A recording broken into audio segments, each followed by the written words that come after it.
नंदुरबारमधील आदिवासींच्या मुकमोर्चाला हिंसक वळण, पोलिसांकडून आंदोलकांवर अश्रुधुराचा वापर, मोर्चेकऱ्यांची पोलिसांवर दगडफेक। मुख्यमंत्री देवेंद्र फडणवीस शेतकऱ्यांच्या बांधावर, मुख्यमंत्री फडणवीसांकडून उजनी गावची पाहणी, निकष न लावता सरसकट मदत देणार, मुख्यमंत्री देवेंद्र फडणवीस यांचं आश्वासन। मुख्यमंत्री फडणवीसांकडून दारफळ निमगावची पाहणी, महायुतीचा वेगानं मदत देण्यावर भर आहे, मुख्यमंत्री फडणवीस यांचं शेतकऱ्यांना आश्वासन।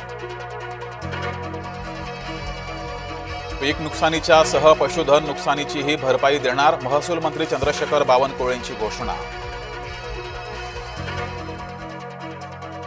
शिवसेनेच्या मदत पाकिटांवर नेत्यांचे फोटो, पूरग्रस्त भागात मदत वाटपात राजकारण।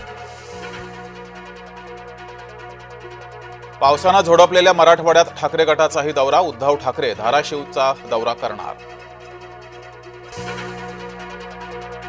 एकनाथ शिंदे धाराशिवच्या दौऱ्यावर, शेतकऱ्यांच्या बांधावर जाऊन केली पाहणी, नुकसानग्रस्त शेतकऱ्यांशी साधला संवाद।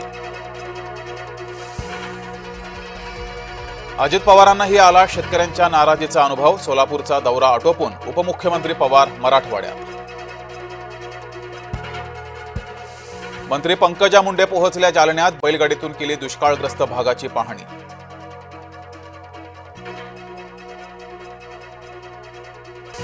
मदत वेगानं देण्यासाठी प्रयत्नशील, ऑगस्ट आणि सप्टेंबरमध्ये अपेक्षेपेक्षा जास्त पाऊस, कृषी मंत्री दत्तात्रय भरणे यांचं वक्तव्य।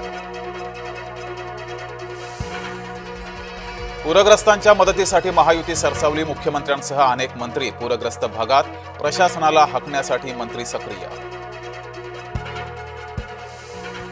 अमरावतीत ठाकरे गटाचा कृषी अधिकारी कार्यालयात राडा, जिल्हाधिकारी कार्यालयात खराब सोयाबीन फेकलं, ओला दुष्काळ जाहीर करण्याची ठाकरे गटाची मागणी। बलुचिस्तान मोकळं करा, भारतानं सुनावलं, भारताच्या वादात नाक खुपसणाऱ्या पाकड्यांना सुनावलं। मुंबईची रेड लाईन मेट्रो सेवा रखडली, एकाच मार्गावर मेट्रो सेवा चालवण्याची नामुष्की, तांत्रिक कारणामुळे गुंदवली ते अंधेरी दरम्यान एक मेट्रो मार्ग बंद। स्थानिक निवडणुका डिसेंबरच्या पहिल्या आठवड्यात अपेक्षित, सूत्रांची माहिती, जिल्हा परिषद आणि पंचायत समिती निवडणुकींसाठी आयोगाच्या हालचाली सुरू। कर्नाटक काँग्रेसचा खोडसाळपणा, मुसलमान महिलेकडून घडवली देवी पूजा, चामुंडेश्वरी मंदिरात काँग्रेसचा खोडसाळपणा।